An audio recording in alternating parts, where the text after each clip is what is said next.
Bienvenue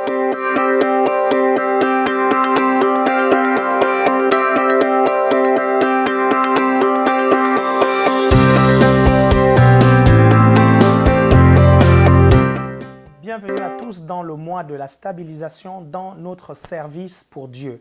Le but de ce mois est de montrer aux uns et aux autres l'intérêt de servir le Seigneur dans un des départements de notre Église. Et tout à l'heure, je vais vous montrer pratiquement comment est-ce que vous pouvez servir Dieu dans les départements de l'Église et rejoindre l'un des départements pour servir Dieu de tout son cœur. Nous avons vu dans le mois de la stabilisation dans notre relation avec Dieu, la louange et l'adoration, nous avons vu que servir Dieu et adorer Dieu, le mot hébreu est presque le même parce que adorer le Seigneur revenait aussi à le servir. Adorer, c'est aimer quelqu'un à la passion. Et vous ne pouvez pas dire que vous aimez quelqu'un si vous ne posez pas des actions qui démontrent votre amour. Et l'une des façons de démontrer notre amour pour le Seigneur, c'est de le servir, c'est de faire quelque chose pour lui. Servir Dieu va permettre de faire avancer son royaume. Et c'est important de faire avancer le royaume de Dieu parce que nous sommes aujourd'hui, la Bible dit que nous sommes une race élue, un sacerdoce royal. Et pour étendre la race, l'influence de la race, nous étendons le royaume de Dieu par la prédication de l'Évangile et par le service du Seigneur. Il y a plusieurs façons de servir Dieu. Il y a, nous allons voir tout à l'heure, servir le Seigneur dans la formation des disciples, mais il y a aussi des ministères d'aide qui se focalisent bien sûr aussi dans la formation des disciples. Quand je dis ministère d'aide dans la formation des disciples, je parle de tous les ministères qui servent pour faciliter la prédication de l'Évangile. Je vais expliquer ça tout à l'heure. Vous savez, bien-aimés, chacun d'entre nous, le Seigneur nous a sauvés pour que nous puissions le servir.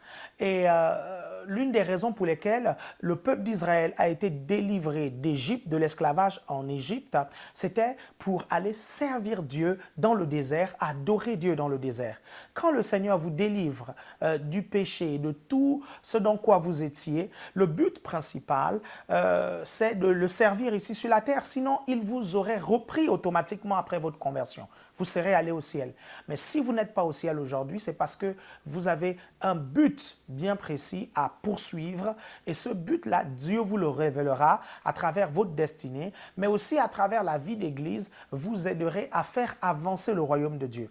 Bien-aimés, si vous voulez donner des raisons de vivre très longtemps, servez le Seigneur. Ça, c'est l'un des secrets, l'une des clés pour servir le Seigneur, parce que, pour vivre longtemps. Parce que le Seigneur vous donnera sa vision, le Seigneur vous donnera son plan, les buts qu'il a pour vous. Et bien aimé, il y aura toutes les raisons d'avoir un prolongement des jours parce que Dieu aimerait que nous puissions correctement accomplir ce qu'il est, ce pourquoi nous sommes venus sur la terre. Nous allons nous focaliser pendant cet enseignement sur servir Dieu à l'Église et notamment à l'ACER.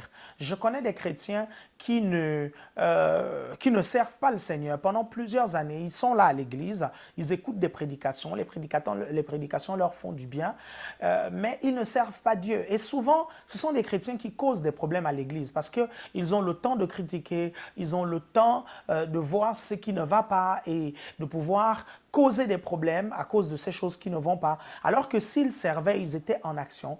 Bien aimé, leur responsabilité à l'Église les aurait pris énormément de temps et ils n'auront pas pris le temps de critiquer ou justement de voir des trucs. S'ils voyaient des trucs, ils se seraient, comment je peux dire ça, mis dans une position où il donnerait des solutions. Est-ce que vous voyez? Parce que lorsqu'on sert, on comprend ceux qui servent. Mais lorsqu'on ne sert pas, on ne comprend pas ceux qui servent. On comprend la douleur, on comprend l'effort, on comprend le travail, on comprend le prix à payer, on comprend l'investissement lorsqu'on sert. Mais lorsqu'on est oisif, on ne comprend pas toutes ces choses-là. L'intérêt aussi de servir Dieu, c'est le fait de ne pas faire des bêtises. Je vais m'expliquer. Vous savez, l'une des choses qui a fait en sorte que David puisse pécher avec Bathsheba, c'est parce que David était oisif. David avait été formé pour la guerre, avait été formé pour l'action. Et au moment où il tombe avec Bathsheba, c'est le moment où il ne faisait rien. Il était dans son palais et il tournait, il tergiversait à la terrasse et justement, il a vu une femme de l'autre côté qui était en train de se laver. Il a commencé à avoir des pensées pour cette dame-là. Lorsque vous servez Dieu et que vous êtes occupé à servir, je vous assure que vous faites moins de bêtises parce que vous êtes oisif. Bon, il y en a qui me disent peut-être, ouais, mais moi-même, quand je sers, je fais des bêtises. Je suis certain que si tu ne servais pas, tu aurais fait plus de bêtises que maintenant. Ça peut déjà limiter la casse lorsque tu sers le Seigneur parce que ton temps est occupé, tes pensées sont occupées, tes forces sont occupées à faire ce que Dieu te demande de faire. Tout ceci est occupé pour faire avancer le royaume de Dieu. Faites de l'avancement du royaume de Dieu une priorité. Je vais vous donner des axes pour vous orienter un peu par rapport au service du Seigneur. Après cette vidéo, j'aimerais vraiment que dans toutes nos églises, les gens puissent trouver quelque chose à faire. Que vous soyez nouveau à l'église ou pas, vous pouvez trouver quelque chose à faire. C'est vrai que quand vous venez d'arriver, prenez le temps d'observer, de regarder, de comprendre la vision. Prenez le temps aussi de comprendre le fonctionnement de notre église et de notre ministère. Et après, entrer dans une responsabilité. Ça, c'est vrai. Mais maintenant, on rencontre des chrétiens qui sont dans notre église depuis longtemps. Ça fait plus de 6 mois, ça fait plus d'1 an, ça fait plus de 2 ans qu'ils sont là à l'église, mais ils ne font rien du tout. Bien aimé, c'est grave. Regardez, nous allons ouvrir nos Bibles dans Romains chapitre 12 et ça va être le texte de base, Romains 12, 1. Romains 12, 1, je vais lire dans la version Parole de vie, de Romains 12, 1. Servez le Seigneur activement, sans paresse et de tout votre cœur. Servez le Seigneur activement, sans paresse et de tout votre cœur. Nous allons nous arrêter sur le mot activement et sans paresse.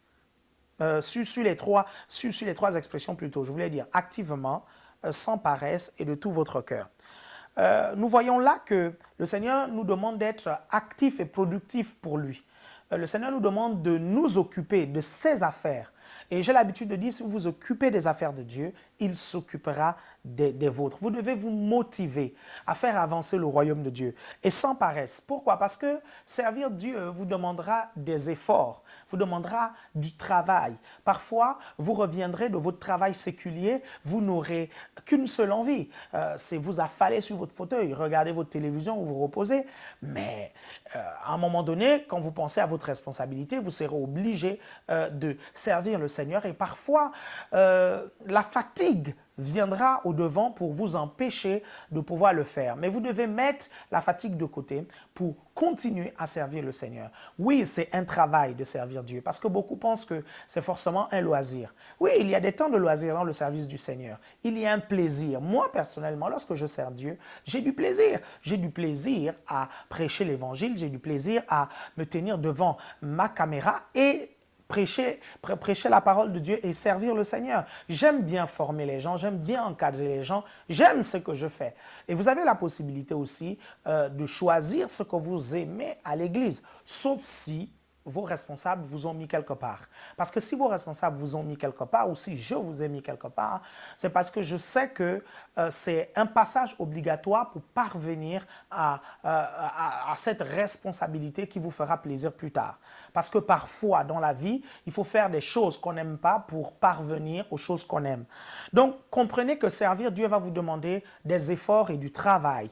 Va vous demander parfois de vraiment prendre autorité sur la fatigue et prendre autorité sur son corps et de dire vraiment, je veux servir le Seigneur de tout mon cœur. Il y a beaucoup de choses. J'ai fait un enseignement sur la faveur de Dieu et le service du Seigneur. C'est une émission que j'ai faite avec le pasteur Joel Spinks. Nous allons la mettre sur Évangile TV pour que vous puissiez la regarder et re-regarder. Il y a 5 épisodes où on explique l'attitude de cœur de celui qui sert le Seigneur, comment il doit servir le Seigneur et comment il peut voir ce qu'il faut qu'il fasse pour être utile pour le royaume de Dieu. Donc, regardez cette vidéo. Nous sommes dans le mois de la stabilisation, dans notre service pour Dieu. Regardez ces 5 épisodes de cette émission. Nous allons la mettre sur Évangile TV, je vous le redis, pour que vous puissiez la suivre et apprendre pas mal de choses. Donc, on est dans Romains chapitre 12, le verset 11. On disait, servez le Seigneur activement, sans paresse et de tout votre cœur. Bien-aimés, je vais tout à l'heure, comme je vous l'ai dit, essayer de vous orienter pour que vous puissiez choisir votre responsabilité à l'Église. Mais j'aimerais quand même vous interpeller sur la nécessité de servir le Seigneur sans murmure, ni contestation, ni plainte. Parce que servir Dieu amènera des bénédictions dans votre vie ici sur la terre, mais aussi au ciel. Vous aurez des récompenses et des bénédictions. Maintenant, certaines personnes bloquent leurs récompenses, freinent leurs récompenses, diluent leurs récompenses parce qu'ils servent le Seigneur avec murmure et contestation. Vous devez le faire de tout votre cœur. Je ne dis pas que tout ce qu'on vous demandera de faire à l'église, ça vous plaira forcément, ou bien les instructions qu'on vous donnera tomberont à pic forcément. Non, parfois, vous n'aurez pas envie de faire parce que ça remet en cause pas mal de choses que vous avez fait déjà avant, parce que il va falloir que vous recommenciez certaines choses, et donc du coup, vous allez avoir une tendance à être frustré, à murmurer. Je ne dis pas que ce sentiment-là ne viendra pas. Ce que je suis en train de vous dire, c'est de ne pas laisser ce sentiment prendre place, c'est de le combattre pour que votre récompense suite à ce travail ne soit pas du tout ternie, parce que les murmures, les contestations et les plaintes peuvent ternir votre bénédiction et empêcher que votre bénédiction se manifeste suite à votre service. Gloire au Seigneur. Je vais vous orienter. Vous savez, dans notre ministère, nous avons des départements et vous pouvez servir le Seigneur de plusieurs façons. La première façon, c'est par l'adoration et par votre relation avec Dieu. Par l'adoration et votre relation avec Dieu. Lorsque vous adorez le Seigneur, dans vos temps personnels, vous le servez. Dans l'Ancien Testament, on disait qu'adorer Dieu, c'est aussi le servir. Est-ce que vous comprenez? L'adoration, c'est le premier ministère du chrétien. Et d'ailleurs, lorsqu'on ira au ciel, ce sera ça qu'on fera constamment. On adorera le Seigneur. C'est pour ça que vous devez apprendre à adorer. C'est pour ça que quand vous venez à l'église, c'est important que vous puissiez adorer. Il y a des chrétiens qui viennent à l'église. Lorsque je les vois, je dis, mais pourquoi lui, il est venu à l'église s'il ne peut pas adorer? Il y en a qui viennent là juste pour s'asseoir, pour écouter la prédication. Ils se disent, moi, je veux écouter ma prédication et puis je m'en vais. Et les chants qui s'enchaînent, ça ne les intéresse pas. Bien-aimés, vous devez comprendre que les chants qui sont chantés à l'église, c'est pour vous aider à mieux adorer le Seigneur, et par l'adoration, vous servez Dieu. À la maison aussi, vous devez adorer Dieu. Dans vos temps personnels, c'est important que vous ayez cette intimité personnelle avec le Seigneur. Ça, c'est le premier aspect du service de Dieu. En tant que chrétien, vous devez comprendre que votre premier ministère, c'est celui-là. C'est pour ça que vous ne devez pas négliger l'adoration et la relation avec Dieu et mettre même en premier plan cet aspect des choses. Le deuxième point pour servir le Seigneur dans l'Église, il y a le service pour le salut des âmes et la formation des disciples. Là-dessus, j'ai vraiment beaucoup de choses à dire. Le service pour le salut des âmes et la formation des disciples. Il y a des chrétiens qui pensent que l'évangélisation, c'est l'affaire du pasteur, c'est l'affaire du frère qui est zélé, qui parle trop et qui est sociable. Non, ou l'affaire des évangélistes. Non. Dans les 4 évangiles et même dans Actes des Apôtres, le Seigneur nous a donné l'ordre qu'on appelle l'ordre suprême. C'est celui de faire de toutes les nations des disciples. La Bible dit, allez, faites de toutes les nations des disciples. Baptisez-les au nom du Père, du Fils et du Saint-Esprit. Enseignez-leur à observer ce que je vous ai prescrit. Voici, je suis avec vous tous les jours jusqu'à la fin du monde. C'est la responsabilité de chacun des chrétiens. J'ai même envie de dire, c'est la responsabilité seconde des chrétiens. Gagner des âmes et former des disciples. Est-ce que vous avez bien compris que j'ai dit gagner et former? Parce que parfois on gagne, mais on ne forme pas. Parfois on ne sait même pas gagner, on ne sait pas former. Il y a certains qui savent former, mais ils ne savent pas gagner. On doit savoir gagner des âmes et les former. Là-dessus, je vais vous aider. Déjà, il y a l'évangélisation personnelle. Par l'évangélisation personnelle, vous-même, vous devez inviter vos amis à l'église, vous devez inviter vos frères, vos sœurs, vos cousins, votre entourage Si vous n'avez pas de cousin, vous n'avez pas de frère, vous n'avez pas d'amis, allez dans la rue, abordez la première personne et commencez à lui prêcher l'évangile. Amenez-la jusqu'au pied de la croix pour que la personne puisse accepter le Seigneur dans sa vie. C'est le travail de tout le monde, c'est le travail de tout un chacun. Si tout le monde dans la maison de Dieu se mettait à évangéliser et à parler du Seigneur, je vous assure que nos églises seraient remplies. Vous savez, la Bible dit qu'ils ne se convertiront pas si personne ne prêche. Et bien aimé, personne ne prêchera s'ils ne sont pas envoyés. Et le Seigneur nous a déjà envoyés. On n'a pas besoin d'un autre mandat que celui qu'il nous a donné. Il nous a dit, allez, faites de toutes les nations des disciples. Il nous a donné ce mandat. Et vous n'avez pas besoin qu'il le redise une deuxième fois. C'est clair, net et précis. Après, vous devez former. Vous devez former. Pour former le disciple, vous devez l'amener dans votre église. Vous devez l'accompagner. Vous devez l'intégrer à l'église. Vous ne devez pas l'abandonner à l'église. Vous devez l'intégrer. J'ai l'habitude de dire que pour que quelqu'un puisse venir régulièrement à l'église, vous devez l'accompagner 11 fois à l'église. Parce que les spécialistes disent que pour qu'une habitude puisse entrer et s'asseoir, si vous voulez, dans la vie de quelqu'un, c'est important de répéter l'action 11 fois. Lorsque vous amenez quelqu'un à l'église, c'est à vous de surveiller, voir si la personne était le dimanche au culte, voir si la personne a compris la prédication, voir si la personne a prié. Faites un travail avec la personne par rapport à la prière, par rapport à la lecture de la parole de Dieu, par rapport à la régularité dans la maison de Dieu. C'est votre responsabilité. Le problème, c'est que parfois nous-mêmes, nous avons du mal à venir à l'église et du coup, on ne peut même pas dire à une brebis de venir régulièrement à l'église parce que nous-mêmes, nous ne sommes pas réguliers à l'église. Nous devons d'abord être réguliers à l'église. Ça, c'est la base de la vie chrétienne. Mais vraiment, c'est la base. Tout comme à l'école, la base, c'est déjà être présent en cours. La preuve, quand vous arrivez en classe, on fait l'appel au collège ou même au primaire, on fait l'appel, peut-être même au lycée, je pense, on fait l'appel. Parce que c'est la base, être présent. Si vous n'êtes pas présent, vous diminuez vos chances de réussite. Et c'est la même chose avec la maison de Dieu. Si vous n'êtes pas constamment présent dans la maison de Dieu, vous diminuez vos chances de réussir votre vie chrétienne.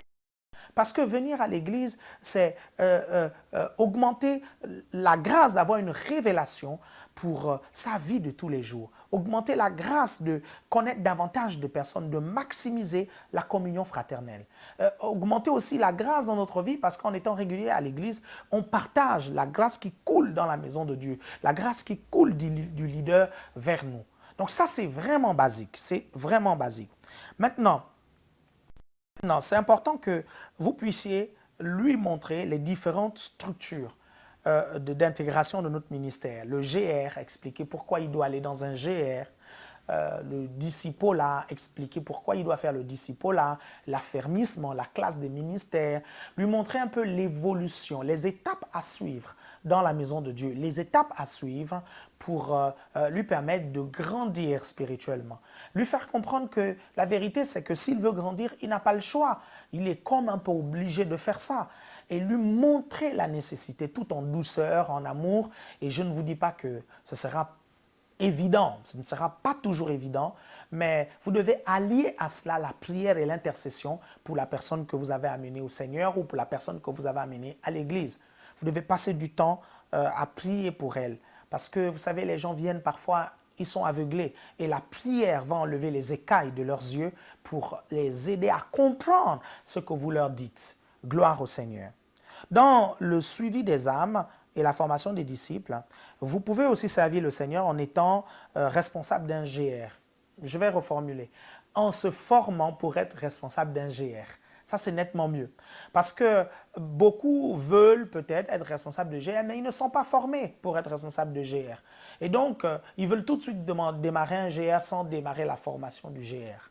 Donc, c'est pour ça que si vous voulez être à la tête d'un GL, l'une des premières choses à faire, c'est déjà être au discipolat et après être à l'affermissement et après assister à la classe des ministères où on vous expliquera comment gérer votre GR.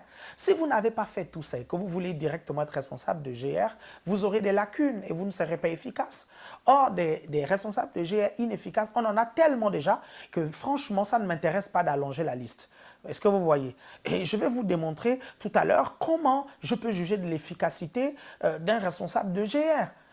Je peux même vous dire tout de suite, je suis désolé, quoi. Si depuis plusieurs années, votre GR ne s'est pas multiplié, vous n'avez pas fait plusieurs responsables de GR, il y a un problème. Parce qu'il y en a, ça fait 2 ans, 3 ans, ils sont responsables de GR, mais leur GR ne se multiplie pas. Soit parce que les gens qui sont dans le GR n'ont pas compris qu'ils doivent prendre le relais. En principe, un GR ne doit pas faire plus de 1 an, plus de 2 ans, sans que d'autres personnes puissent prendre le relais. Est-ce que vous voyez? Donc ça, c'est vraiment important que là-dessus, on puisse se réveiller, bien-aimés, dans tout le ministère. Réveillons-nous. J'aimerais vraiment vous choquer un peu, responsable de GR. Le temps de la multiplication est arrivé. Le temps de la multiplication est arrivé. Donc, investissez dans la vie des gens que vous sentez qu'ils peuvent être responsables de GR. Encouragez-les à faire le disciple, encouragez-les à faire l'affermissement et commencez à les former, leur donner les prémices de ce qu'ils vont rencontrer en tant que responsables de GR. Et quand la classe des ministères viendra, quand le temps de la classe des ministères viendra, ils pourront aisément assister à ce cours. Donc, vous formez pour être responsable de GR. Et j'aimerais vous dire que responsable de GR, c'est le moyen par excellence de former des disciples. Je vous assure, si vous voulez vraiment faire ce que le Seigneur a dit, aller faire de toutes les nations des disciples, étant responsable d'un GR, vous avez la structure pour former des disciples efficacement. Pourquoi? Parce que le GR, c'est comme une église en miniature. Hein? C'est l'église qui doit être à la fois grande et petite. On prie pour la croissance de l'église, on prie pour la méga church, mais une église, pour qu'elle continue à bénir les gens, elle doit rester conviviale, elle doit rester familiale. Et la stratégie des GR, la stratégie des groupes de réveil, la stratégie des cellules nous permettra de garder l'église petite bien que grande. Elle nous permettra de dispenser la parole à petite échelle et de répondre aux questions et aux attentes de tout un chacun. Et vous, en tant que formateur de disciples, vous avez là la structure pour former votre disciple ou former vos disciples. Regardez le Seigneur Jésus, lui aussi, il avait son GR de 12 apôtres. Et après, qu'est-ce qui s'est passé? Les 12 sont passés à 120. La Bible dit que le jour de la Pentecôte, ils étaient 120. Donc, il y a eu une multiplication quelque part. Et après, ils étaient 5000. Et après, vous connaissez, ils ont envahi le monde entier parce qu'au départ, le Seigneur Jésus a investi dans la vie de ces 12 personnes. Parfois, il les prenait à côté, il les enseignait, il priait pour eux, il les impactait. Et vous, en tant que responsable de GR, vous devez faire pareil. Et vous qui n'avez pas encore de GR, vous devez déjà penser à vos futurs disciples, les gens que vous allez évangéliser. Des personnes peut-être qui viennent à l'église, qui n'ont pas de GR et qui sont des bébés spirituels, que vous voulez aider spirituellement. Ces personnes-là se sont approchées de vous et vous sentez que vous pouvez les aider à avancer un peu plus. Le cadre idéal, c'est le GR. Donc, n'hésitez plus à aller voir le responsable de l'église ou le responsable de la stratégie des GR et dites-lui que vous voulez avoir un GR. Il y en a qui veulent voir la manifestation de la puissance de Dieu. Ils veulent le micro pour prêcher, ils veulent le micro pour chanter. Mais ça commence dans le GR, ça commence dans le groupe. Vous pensez que j'ai commencé comment? Certaines personnes pensent que j'ai démarré tout de suite, il y avait déjà un grand ministère, il y avait déjà autant d'églises, il y avait déjà autant de personnes. Non, j'ai commencé, et là Chantou va rigoler, elle rigole à chaque fois, je dis non, mais ça vient tout seul. J'ai commencé comment? J'ai commencé à m'occuper d'un groupe de personnes. Je me rappelle dans les années 90, je me rappelle très bien, j'étais dans la sous-zone B2 parce que dans notre groupe de jeunes, il y avait des groupes, des zones et dans la zone, il y avait des sous-zones. Et moi, j'étais l'un des responsables de la sous-zone B2 et j'étais responsable d'environ près de 10 personnes. Et c'est là où j'ai pu expérimenter la puissance de la multiplication. Après, l'une des expériences que j'ai énormément appréciées, c'est quelques années plus tard, en 1996, j'ai repris un petit groupe aussi d'environ 6 ou 10 jeunes. Et en 9 mois, nous sommes passés de 9 jeunes à près de 110 jeunes en 9 mois. Et c'est là où j'ai compris que l'enseignement de la parole, l'exercice des dons spirituels et la prière, mélangé avec le suivi rapproché des âmes, c'est la formule pour faire grandir un groupe. Et ça m'a aidé dans mes églises. Vous savez, hein, si vous pensez en plus avoir un appel de pasteur, je vous assure, vous devez passer par l'encadrement des GR. et tester, voir si vous pouvez faire grandir un GR. Parce que l'expérience a montré que tous les pasteurs de notre ministère qui ont tenu des GR et qui ont fait grandir des GR, ils n'ont pas galéré plus tard lorsqu'on leur a donné une église à gérer. Donc, ça, c'est pour ceux qui ont un appel pastoral. Maintenant, pour vous et moi, qui avons le mandat de former des disciples, parce que le Seigneur nous a donné ce mandat, parce que nous devons servir, parce que la plus grosse récompense au ciel sera attribuée aux gagneurs d'âme. Je le redis, enregistrez-le, écrivez-le, mettez même un panneau dans votre chambre. Les plus grosses récompenses au ciel seront données aux gagneurs d'âme. Le livre de Daniel nous dit « À ceux qui auront enseigné la justice à plusieurs, ils brilleront comme des étoiles. » Et l'apôtre Paul nous parle des niveaux de gloire. Il nous dit en fait que l'une de nos récompenses va être comme la façon de resplendir. On pourra voir dans le futur, on pourra voir au ciel ou sur la nouvelle terre qui a gagné plus d'âmes que les autres, qui a évangélisé, qui a formé plus de disciples, qui a plus servi le Seigneur que d'autres, par le niveau de gloire qui se dégagera de lui. Ne dites pas, mais qu'est-ce que je vais faire avec le niveau de gloire? Je vais vous prendre un exemple très simple. Qu'est-ce que ça vous fait d'être dans une fête où tout le monde est bien habillé et vous, vous êtes mal habillé? Qu'est-ce que ça vous fait? Dites-moi. D'être dans une fête où tout le monde est mal habillé, bien habillé et vous, vous êtes mal habillé. Vous ressentez un sentiment, n'est-ce pas? C'est la même chose que vous ressentirez si vous brillez d'un niveau de gloire très très bas dans la nouvelle terre ou dans le futur. Est-ce que vous comprenez un peu ça? Donc vous pouvez dès aujourd'hui être courageux, dire je vais m'occuper d'un GR. On est en train de mettre sur pied des outils qui vont vous aider à vous occuper d'un GR plus facilement. C'est vrai que l'un des stress lorsqu'on est responsable de GR, c'est celui de la prédication. On se dit, mais qu'est-ce que je vais apporter aux gens? Qu'est-ce que je vais leur dire cette semaine? Mais une chose est très simple. Vous pouvez, dans votre GR, si vous n'avez rien à dire, vous n'avez pas d'exhortation, vous pouvez tout simplement refaire la prédication du dimanche et discuter avec les gens de votre GR. Et d'ailleurs, même toutes les semaines, vous devriez reparler de la prédication du dimanche. Ça donnera envie aux gens d'être réguliers à l'église et ça les aidera à mieux comprendre. Parce que votre rôle en tant que responsable de GR, c'est de redire ce qui a été dit à petite échelle, de réexpliquer ce qui a été expliqué à petite échelle. Est-ce que vous comprenez? Donc, ça, c'est une responsabilité noble, mais vraiment noble. En étant responsable de GR, ça vous permettra aussi de manifester les dons de l'esprit. Vous voulez voir des guérisons se produire, c'est dans le GR. Vous pouvez commencer. Vous voulez prophétiser, le GR va être votre laboratoire. Parce que si vous faites des erreurs dans le GR, ces erreurs ne seront pas si répandues que si vous faites des erreurs carrément à l'église en plénière.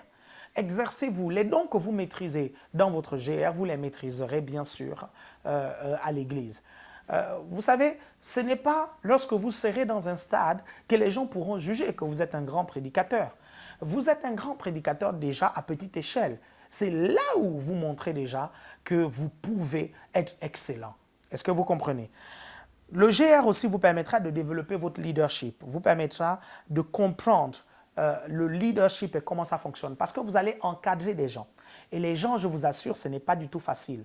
Parfois, vous aurez à gérer des conflits entre 2, 3, 4 personnes.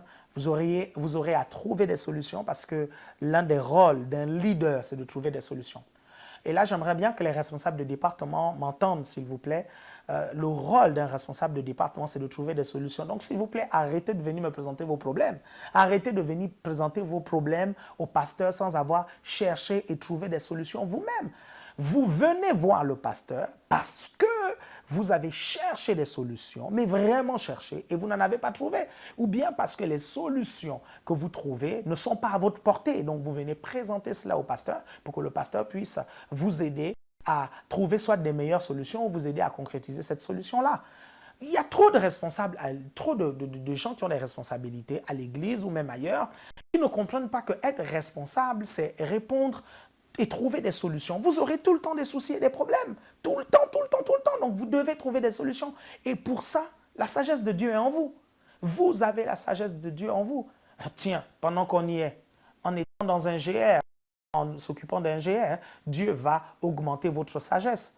Si votre sagesse est affirmée dans un GR, je vous assure, partout dans les domaines de la vie, la sagesse va se manifester. Savez-vous qu'il y a des gens qui ont accédé à des postes de responsabilité dans leur travail séculier parce que tout simplement, ils ont occupé des responsabilités dans la maison de Dieu?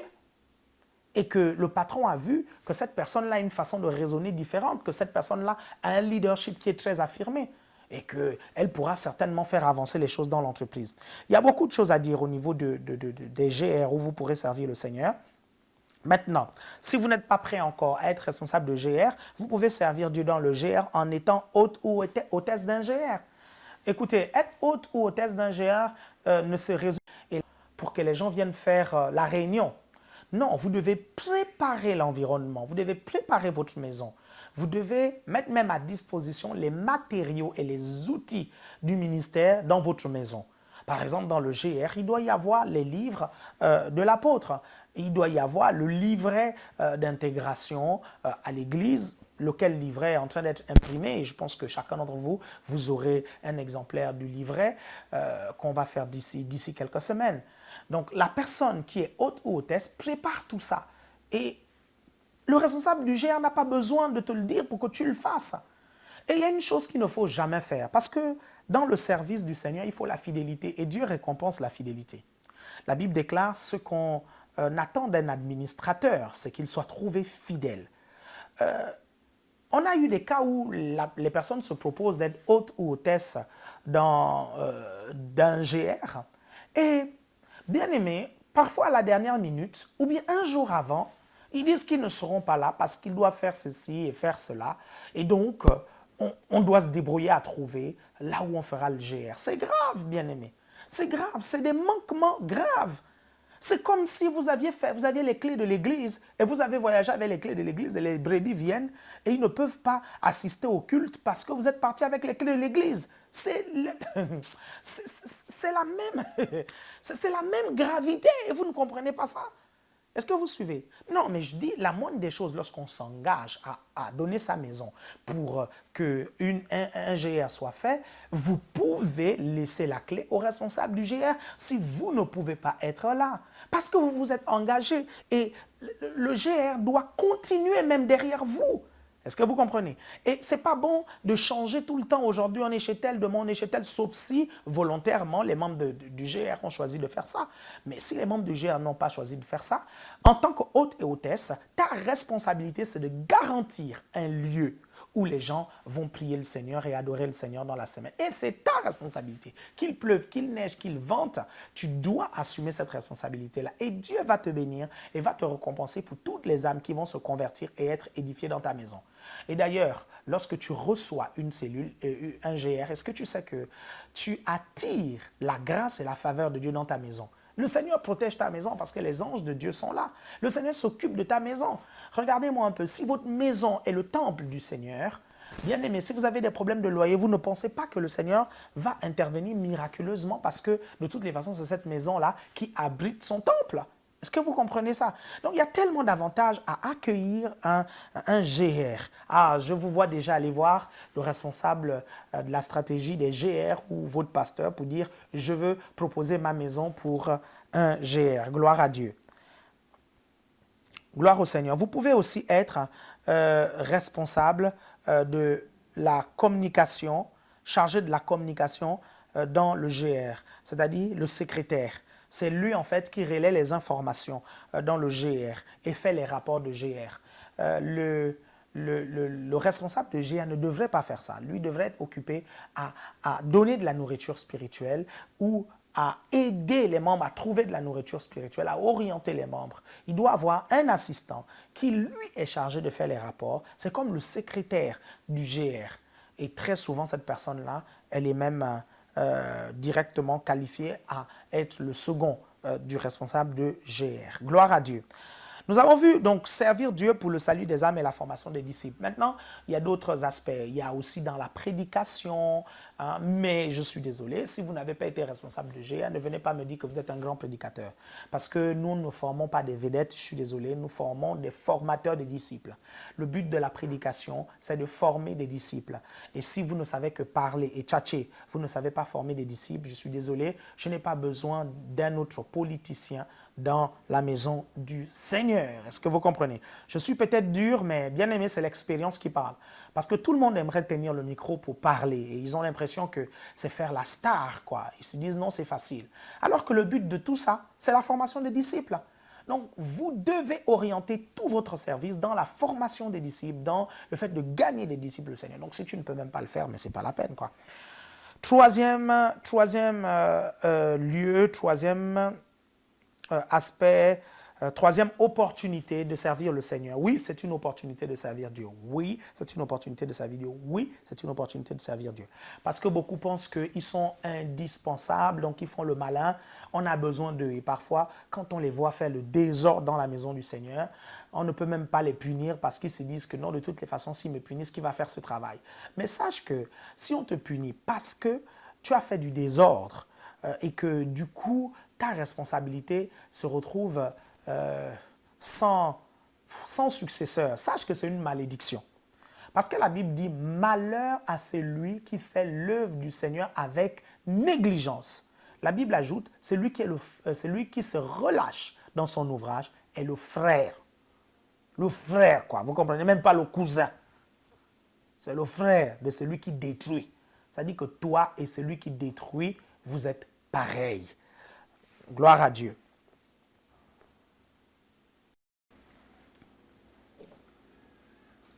Donc, je vous parlais d'une autre opportunité de servir le Seigneur, notamment chez les chantres. Chez les chantres. Très souvent, hein, lorsqu'on dit aux gens de rejoindre les départements, l'un des départements qui est envahi, c'est celui des chantres. Mais j'aimerais vous dire que c'est bien de pouvoir rejoindre ce département-là, mais il faut avoir des capacités, il faut savoir chanter. Et comme je le dis souvent, ce n'est pas parce que votre petit copain, quand vous chantiez à la fenêtre, ou votre petit dragueur disait « Ah, tu chantes bien » et tout de suite tu penses que ça y est, quoi, tu peux faire carrière là-dedans. Non, le petit dragueur, il te le disait tout simplement parce qu'il voulait te faire plaisir. Hein? On l'appelle dragueur. Okay? Donc, quand tu arrives à l'église, tu as besoin de passer un casting pour qu'on te dise si tu chantes bien ou pas. Et il faut beaucoup d'humilité pour reconnaître que tout ce que le petit dragueur t'a dit pendant toutes ces années, c'était pas bon. Voilà, ou bien parfois tu chantes toi-même et tu kiffes, quoi. Tu dis, ah non, moi je chante bien, ah ouais, moi vraiment c'est génial. Vous savez qu'il y a des gens qui chantent eux-mêmes et ils kiffent, quoi. C'est-à-dire, ils aiment, ils disent, non, mais c'est vraiment... Et lorsque vous écoutez, c'est catastrophique. Non, mais c'est vraiment pas la peine, on ne peut pas prendre ça, quoi. Mais directement, on te recale. Et donc, vous devez passer quand même un petit test. Et j'ai l'habitude de dire que moi, personnellement, je ne fais pas plaisir aux gens chez les chantres. Et je suis de plus en plus en train de mettre des pressions chez les responsables des chantres. Désolé, j'ai besoin de la qualité, il faut de la qualité. 50% du culte, la moitié du culte, ce sont les chants. Et si ce n'est pas beau, je suis désolé, voilà, il faut à un moment donné qu'on arrête de présenter au Seigneur la médiocrité. Et pour ça, il faut prendre l'ensemble des individualités et voir ce qu'ils produisent. Et s'ils ne produisent pas des bonnes choses, il faut commencer à écarter ceux qui ne chantent pas correctement pour qu'ils se fassent former avant de se remettre au micro. Donc, si vous voulez rejoindre le département des chants, sachez que c'est ce niveau d'exigence qui vous attend. Et notamment aussi les répétitions, parce que 3 heures de répétition, ce n'est pas assez pour moi. Et j'ai donné des instructions à tous les responsables de département d'augmenter le nombre d'heures de répétition. Ils doivent répéter plus que ça, parce que déjà, un amateur doit répéter environ près de 8 heures par jour. Hein? Et un professionnel peut-être un peu moins. Ou peut-être que c'est l'inverse, je ne sais pas, mais je sais que par jour, le nombre d'heures est vachement élevé. Lorsqu'on fait la totale dans la semaine, c'est élevé. Donc imaginez, vous qui êtes des laïcs, vous qui n'êtes pas à plein temps dans ça, comment pour atteindre un certain niveau, vous devez redoubler d'efforts dans les répétitions. Donc oui, vous voulez peut-être rejoindre ce département-là, mais il y a un prix à payer. Il y a un prix à payer. Est-ce que vous comprenez? Et c'est bien, vous avez choisi une noble tâche. Vous pouvez aussi être chantre occasionnel, juste pour les grands événements. C'est-à-dire que, par exemple, là, nous avons une convention, on aura besoin d'une plus grosse chorale, on aura besoin de plus de monde. Vous pouvez rejoindre le département juste pour cet événement-là. Et si tu es retenu, si vous êtes retenu, vous faites partie, voilà, vous chanterez à ces événements spéciaux. Dans le département des chants, il y a les musiciens, il y a tout ça. Bon, de toutes les façons, vous irez voir le responsable ou les responsables pour voir ce que vous pouvez faire. La seule exigence, c'est la disponibilité pour les répétitions et le niveau. Maintenant, si vous avez un niveau passable, on va travailler pour qu'il puisse monter. Parce que vous voyez, si vous n'avez pas un niveau passable, on ne vous prendra pas. Donc, je sais, je suis dur. OK. Une autre opportunité pour servir le Seigneur, à l'accueil. À l'accueil. À l'accueil. Le but de l'accueil, en fait, vous savez, moi, je divise l'accueil et la sécurité. Pour moi, l'accueil et la sécurité, ce n'est pas le même travail. Les gens qui font la sécurité veillent à la sécurité de toutes les personnes qui viennent au culte, à la sécurité des ministres du culte, à la sécurité aussi du lieu et de l'environnement. Donc, eux, je leur demande d'être un peu plus stricts. Est-ce que vous comprenez? Donc, ne les en voulez pas s'ils ne sourient pas beaucoup parce qu'ils n'ont pas besoin de discuter beaucoup. Il ne faut pas qu'ils parlent beaucoup, il ne faut pas qu'ils discutent beaucoup parce que les choses vont tellement vite. Quand on dit à gauche, c'est à gauche. Ça, c'est ceux qui font la sécurité. Et après, il y a ceux qui font l'accueil. Maintenant, l'accueil, ce sont les hôtesses d'accueil. Maintenant, chacun, comment je vais vous dire ça? Si vous vous rapprochez des responsables de département accueil, soit de Rennes, soit de Brest, soit de Paris, soit de Pays de Vilaine, ils vous diront comment l'accueil s'organise. Mais sachez que le but, c'est d'orienter les gens à l'église, les placer, leur indiquer où sont les pasteurs, les assistantes de pasteurs pour les rendez-vous et être disponible pour ceux qui assistent au culte. C'est souvent drôle, bizarre, alors que je l'ai déjà dit, de voir certaines personnes à l'église avoir un besoin et les membres de l'accueil ne vont pas vers cette personne-là pour demander ce qu'elle veut. Parce qu'en principe, on doit limiter les déplacements à l'église. Est-ce que vous voyez? Donc ça, c'est un peu le travail que vous ferez à l'accueil. Je profite de vraiment cette vidéo de la pensée prophétique pour redéfinir les rôles des uns et des autres pour que ceux qui ne sont pas ceux qui ne servent pas actuellement puissent intégrer un département et que ceux qui servent puissent comprendre aussi ce qu'on attend d'eux pour qu'à la fin de ce mois, le service soit fait avec excellence et que le niveau, bien aimé, du travail et du service dans notre ministère puisse augmenter. Regardez, je vais vous faire rire un tout petit peu. Bon, ça va être drôle pour certains, d'autres pas drôle. Vous savez, c'est important d'être bien présentable lorsque vous faites l'accueil, d'avoir des beaux vêtements. Là-dessus, ce n'est pas un problème parce qu'on a un dress code. Mais c'est important aussi d'être parfumé, vous comprenez? C'est vraiment important d'être parfumé. Et d'ailleurs, si vous n'avez pas les moyens de prendre un parfum, je donnerai des instructions pour qu'à l'église, il y ait un parfum homme et un parfum femme pour que ceux qui viennent et qui n'ont pas de parfum, ils prennent ce parfum. Les hôtesses de l'Air font ça. Lorsque vous allez dans un avion, vous allez remarquer que les hôtesses d'Air France sentent tous la même chose. Soit on leur demande d'acheter le même parfum, soit il y a un parfum quelque part, ils viennent et puis ils mettent le même, quoi. Mais c'est important, bien aimé, quand on fait l'accueil, vous êtes parmi les premières personnes qu'on voit, vous êtes parmi les premières personnes qu'on aborde. C'est important vraiment de soigner sa présentation. Et souvent, quand j'aborde ces points-là, il y a quelques personnes qui ne me comprennent pas, un peu qui se vexent en cachette, mais vous n'avez pas besoin de vous vexer pour ça. Vous savez, parce que c'est important d'être hygiénique, c'est important la propreté. Je ne sais pas comment je vais expliquer ça, mais c'est très important. Et c'est même biblique, Jésus aimait les parfums.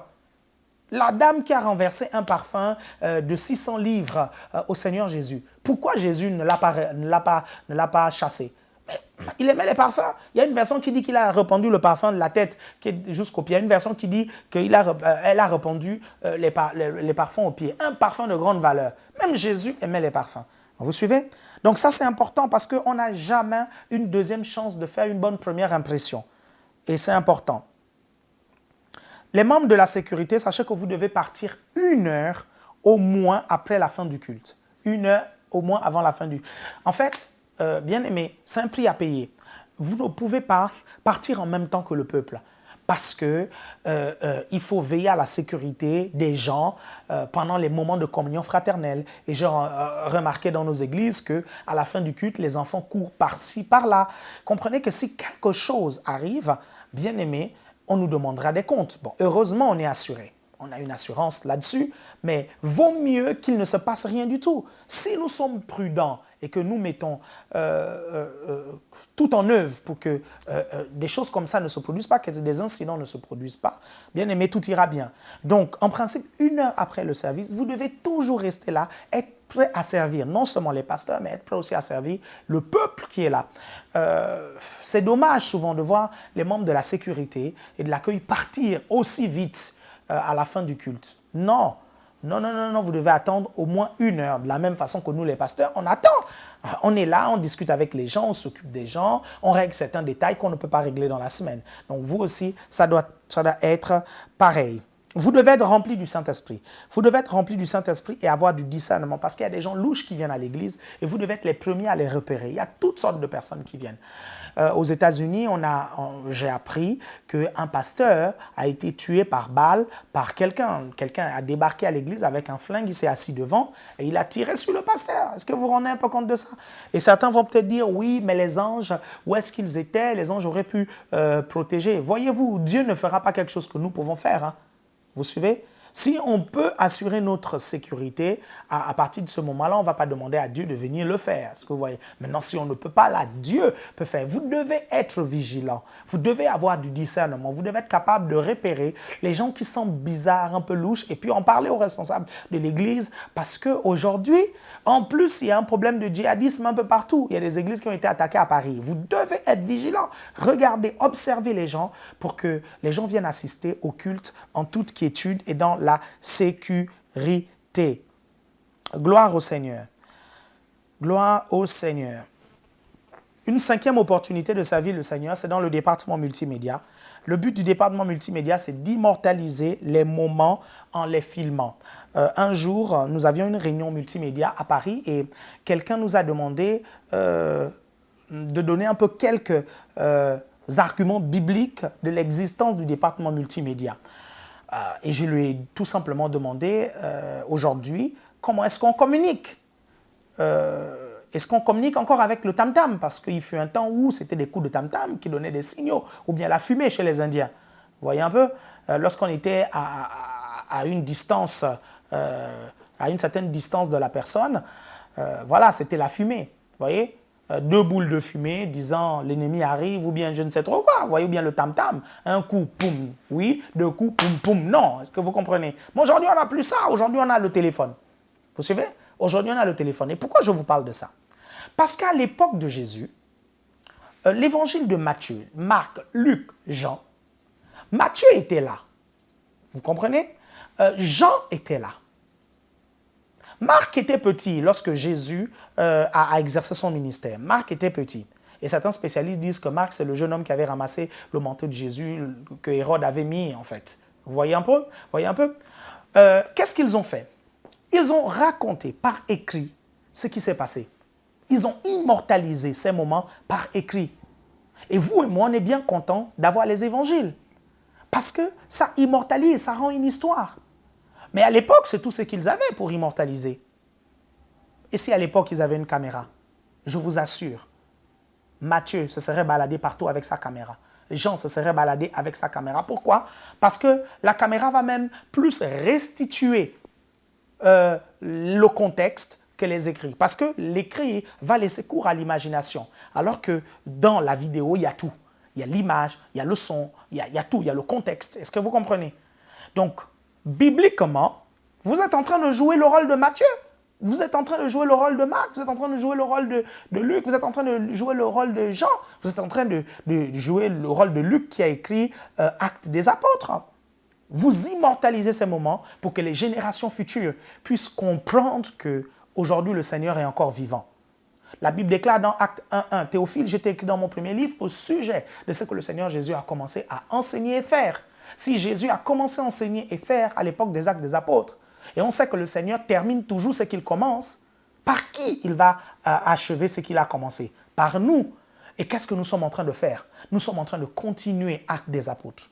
Nous sommes en train d'écrire la suite d'Actes des Apôtres et montrer une gloire plus grande, montrer que à notre époque, on peut gagner encore plus d'âmes que les 5000 âmes que Pierre avait gagnées à l'époque des Actes des Apôtres. À notre époque, on peut encore avoir plus de paralytiques qui se lèvent. Et avec des caméras, on a la possibilité d'immortaliser cela. Est-ce que vous comprenez? Maintenant, le rôle aussi, c'est d'amener la présence de Dieu dans les maisons. Parce qu'en regardant nos vidéos, en regardant nos prédications, en regardant nos cultes, les gens chez eux qui ne peuvent pas venir au culte, ils ressentent la présence de Dieu, ils reçoivent la parole. Et bien aimé, vous faites comme si, comment je vais dire ça, vous vous arrangez pour que les personnes puissent vivre ce que vous vivez dans la salle. Est-ce que vous comprenez? Et ça, c'est un ministère important. Savez-vous qu'un DVD vit des centaines d'années? Un DVD, oui, un DVD. Il peut vivre des centaines d'années s'il est correctement conservé. S'il vit des centaines d'années, parce qu'il est correctement conservé, vous imaginez un peu le contenu. Est-ce que vous comprenez? C'est-à-dire vous avez filmé un truc aujourd'hui, 100 ans plus tard. La chose peut être vue et continuer à transformer des vies, continuer à toucher. Aujourd'hui, les vidéos de Kathryn Kuhlman continuent à toucher des vies. Aujourd'hui, les vidéos de Billy Graham continuent à toucher des vies. Et ça, je suis désolé, bien sûr, c'est par le fait de Billy Graham, mais c'est aussi à cause des caméramans qui étaient là, qui l'ont suivi partout dans les voyages et qui ont enregistré la prédication. Et les générations d'après continuent à être touchées. J'ai l'habitude de dire que beaucoup des membres des départements multimédia seront surpris au ciel. Ils seront surpris, mais des surprises agréables. Parce qu'ils vont se retrouver avec plein de fils spirituels, ils vont se retrouver avec plein de récompenses, et ils se diront, mais je ne comprends pas, j'ai vécu 80 années, comment ça se fait que j'ai des récompenses de quelqu'un qui a vécu près de 600, 700 ans? Et le Seigneur dira, c'est à cause de tes vidéos, parce que tu as filmé et tes vidéos ont touché des générations et des générations. C'est comme un argent que tu mets là et ça rapporte des intérêts. Voyez-vous, vous pensez que ceux qui sont au département multimédia sèchent le culte ou bien ne suivent pas bien le culte parce qu'ils sont en train de servir, mais ils sont en train d'amasser des trésors d'en haut. J'ai beaucoup de choses à dire là-dessus, mais je préfère peut-être faire un séminaire sur comment servir Dieu dans le multimédia. Vous pouvez être caméraman, c'est ce qu'on appelle cadreur. Vous pouvez être assistant cadreur, c'est celui qui tient les câbles, qui transporte les câbles et veille à la sécurité du cadreur et des autres. Donc, si vous ne savez pas utiliser la caméra, vous pouvez être assistant cadreur, juste tenir les câbles, ça c'est facile. Et vérifier que les câbles ne font tomber personne, ça c'est facile. Il y a la réalisation, c'est-à-dire le mixage vidéo, le choix des images pour balancer, laquelle on peut balancer, laquelle on ne balance pas. Il y a la lumière et il y a la diffusion Internet. Sachez qu'aujourd'hui, notre ministère touche des milliers de personnes dans le monde entier. On est suivi dans le continent américain, on est suivi en Afrique, on est même suivi en Australie, on est suivi un peu partout, même en Asie, on est suivi grâce à tous ceux qui travaillent dans le multimédia. Et vous pouvez vous lever et servir le Seigneur dans le multimédia. Si pour le moment vous ne savez quoi faire, peut-être vous ne savez pas chanter, vous dites l'accueil, je ne peux pas, je n'ai pas de parfum. Vous pouvez aller dans le multimédia. Vous pouvez aller au département multimédia. Gloire à Dieu. Donc, vous pouvez donc, gloire à Dieu, servir le Seigneur. 6e opportunité, la sonorisation. La sonorisation. C'est veiller à ce que le son soit de qualité. C'est vrai que 50% de la qualité d'un culte dépend du son, parce qu'on utilise beaucoup l'amplification sonore. Et si le son est mauvais, bien aimé, je vous assure que vous passez un mauvais culte. Les gens viennent pour être guéris et parfois, avec notre son, on les rend malades encore. Et ça, c'est un problème. Bien aimé, ils viennent pour être guéris, donc ne les rendez pas malades avec votre son parce que vous mettez le son trop fort, parce que vous ne connaissez pas les réglages. Si vous avez l'habitude de vous plaindre parce que le son est peut-être trop fort, peut-être que Dieu vous appelle à la sono. Allez faites quelque chose, bien aimé. Soyez des solutions aux problèmes que vous voyez autour de vous. Et j'ai l'habitude de dire que si vous voyez autant de problèmes, peut-être que c'est vous la solution. Donc bougez-vous. Allez être la solution à ces problèmes-là. Gloire à Dieu. 7e opportunité de servir le Seigneur dans notre ministère, dans la communication, le département communication. Le but de ce département, c'est relayer les informations importantes de l'Église et du ministère entre les membres de l'Église et ceux qui ne sont pas dans l'Église. Par exemple, une croisade comme celle qu'on aura dans quelques semaines, les gens de l'Église doivent être informés, toutes les personnes de l'Église doivent être informées qu'il y a cette croisade. Ça, c'est le rôle du département communication. Et les gens qui ne sont pas de l'Église doivent être aussi informés. Pour ça, le département communication va gérer les réseaux sociaux de l'Église et du ministère. Donc, si vous aimez bien tout ce qui est Facebook, Internet, vous aimez passer du temps sur l'ordinateur, ce département-là est fait pour vous. C'est aussi gérer la com des pasteurs, c'est trier les rendez-vous et faciliter l'agenda des pasteurs. C'est aussi un département où vous avez de fortes chances d'être proche des hommes de Dieu. Mais pour ça, il faut commencer par le commencement. Ne dites pas, moi je vais dans ce département-là parce que je veux direct être proche du pasteur. Non, allez étape par étape. Il y a des gens qui viennent dans une église et ils veulent brûler les étapes. Ils viennent d'arriver, laissez le temps faire les choses. Vous allez être proche des gens. Vous allez gravir les échelons, ne vous inquiétez pas. Parce que de toutes les façons, il y a toujours quelques infidèles qui abandonnent leurs tâches. Vous prendrez leur place, hein. Je vous assure. 8e opportunité, les départements d'édification. Servir le Seigneur dans notre ministère à travers les départements d'édification, c'est-à-dire le groupe des hommes, le groupe des femmes et le groupe des jeunes. Le but ici, c'est d'être édifié dans un cadre où il y a des gens de même sexe que vous, et parce que vous vivez bien sur les mêmes choses. Bien aimé, nous à l'ACER, on est convaincus que l'homme et la femme, ils ne sont pas pareils. Hein? Ils ne sont vraiment pas pareils. Parce que cette histoire de femmes qui veulent assister aux réunions des hommes là, et l'histoire des hommes qui veulent assister aux réunions des femmes là, pardon, il faut m'arrêter ça, vous comprenez? Vraiment, arrêtez ça. Vous allez, s'il vous plaît, chères femmes, vous allez aux réunions des femmes. Il y a des choses dont on parlera, bien aimé, qui sont relatives à votre genre. Vous suivez? Parce que la femme ne vit pas les mêmes choses parfois que l'homme. Ce n'est pas pareil. La Bible est claire là-dessus. La Bible est claire. L'homme et la femme, pas être pareils. Hein? Je ne sais pas comment je vais vous expliquer ça. Parce que je ne comprends pas pourquoi les gens négligent d'aller au groupe des hommes et d'aller au groupe de femmes. Je ne comprends pas. Je ne comprends pas. Non, moi, les trucs des femmes, je n'aime pas. Mais qui t'a dit qu'on s'occupe forcément des trucs des femmes? On donne une parole qui te permettra d'assumer ta responsabilité de femme dans le foyer, ta responsabilité de femme célibataire, ta responsabilité de mère femme. Est-ce que tu comprends? On te donne des outils. On te donne des outils. Et les hommes, c'est un peu pareil aussi. On vous donne aussi des outils. On s'occupe de votre vie spirituelle. On n'est pas là qu'à vous apprendre à cuisiner, les femmes. Non. Ou bien à vous apprendre à bricoler, les hommes. Non. Ce n'est pas ça seulement qu'on raconte au groupe des femmes ou au groupe des hommes. On parle de la vie spirituelle. Et comment vous pouvez partager votre expérience les uns les autres. Donc, vous devez être dans ces départements-là pour pouvoir servir. Donc, intégrer ces départements. Déjà, votre présence peut déjà faire du bien. Certaines personnes ne comprennent pas que leur présence quelque part édifie déjà. Leur présence quelque part bénit déjà. Il y en a qui viennent qui disent non, pasteur, je n'étais pas au culte parce que je ne me sentais pas utile. Non, mais le simple fait que tu sois là, ça m'encourage. Le simple fait que tu ailles au groupe des hommes, que tu ailles au groupe des jeunes, que tu ailles au groupe des femmes, ça encourage déjà le responsable. Et tu es déjà en train de servir le Seigneur là. Parce que de toutes les façons, tu viens pour adorer. On a dit que le premier ministère, c'est l'adoration. OK? Donc après, il y a le groupe de jeunes. Hein? Et puis après, il y a le groupe de jeunes. Pour redynamiser tout ça, nous allons voir, je pense qu'au mois de décembre, il y a une retraite des femmes. Il y a une retraite des femmes, je pense que c'est la première semaine du mois de décembre. Il y a une retraite des femmes en Bretagne.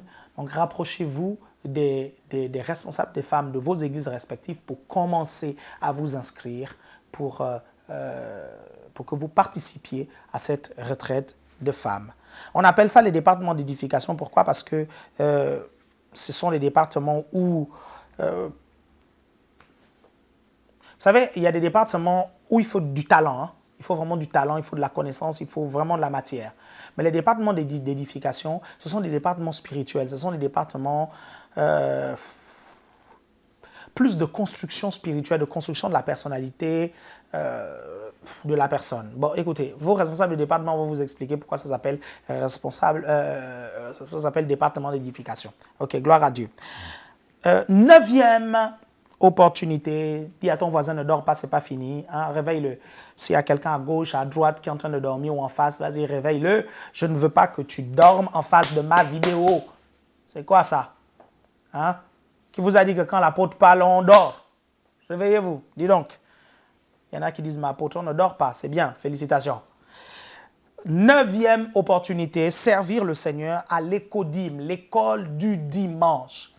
Ce que je suis aujourd'hui, c'est en partie grâce à l'école du dimanche, parce que j'ai eu des bons moniteurs d'école du dimanche, merci Seigneur. Les versets bibliques que vous me voyez citer, la majorité de ces versets bibliques à l'école du dimanche, je les ai appris. Vous comprenez? Et l'école du dimanche, c'est investir dans la génération future. C'est vous donner la possibilité d'impacter les gens qui impacteront le monde de demain. C'est l'une des raisons pour lesquelles vous devez vous engager aussi dans ce département. Et sachez que plus nous sommes nombreux à l'écodime, à l'école du dimanche, plus on donne la possibilité aux uns et aux autres d'assister au culte. Et d'ailleurs, en parlant d'assister au culte, parce que certains ne vont pas à l'école dimanche parce qu'ils se disent ils vont manquer le culte. Mais les cultes sont rediffusés, la prédication est rediffusée. Si vous voulez les annonces, écoutez, allez voir le département multimédia, vous venez avec une clé USB, vous leur donnez la clé USB, ils vous mettront tout le culte et vous allez le revivre à la maison. Mais si on a plus de personnes qui s'intègrent dans les départements, dans les écodimes, bien aimés, chacun d'entre nous pourra assister au culte aisément. Mais quand vous êtes peu nombreux à l'écodime, bien aimé, certains sont comme désavantagés. Est-ce que vous comprenez? Gloire au Seigneur. Gloire au Seigneur. Dernier point, dernière opportunité. Il y a peut-être beaucoup d'autres opportunités que j'ai peut-être oubliées, mais je me suis focalisé un peu sur l'essentiel. Servir Dieu en finançant le royaume de Dieu. Peut-être que vous avez un appel dans les affaires et vos affaires vous prennent du temps, vos entreprises vous prennent beaucoup de temps et vous ne pouvez pas consacrer beaucoup de temps à servir le Seigneur. Alors, servez le Seigneur avec vos finances. Est-ce que vous comprenez? Il y a des gens, quand je dis ça, ils disent « Ah, ok, d'accord, donc je vais rester à la maison, je vais tout simplement envoyer de l'argent, mettre de l'argent dans la corbeille pour financer. » Ok, ben faites-le vraiment. Faites-le vraiment. Et c'est en dehors de la dîme, comprenez-moi bien. C'est en dehors de la dîme. Il n'est pas question là de la dîme seulement.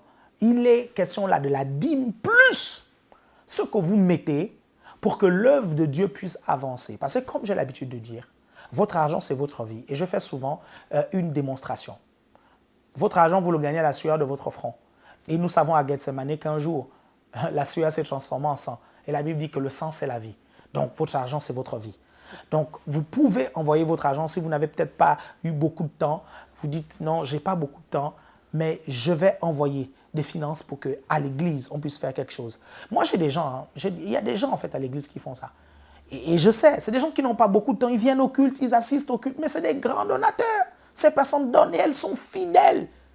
Elles sont fidèles, elles assistent tranquillement à leur GR, elles viennent au culte, mais elles n'ont pas le temps pour faire autre chose comme les autres en fait. Et ils vont donner. Qu'est-ce que leurs dons vont faire? Leurs dons vont permettre de soutenir plus de personnes à plein temps qui vont combler les vides là où ils ne peuvent pas être là.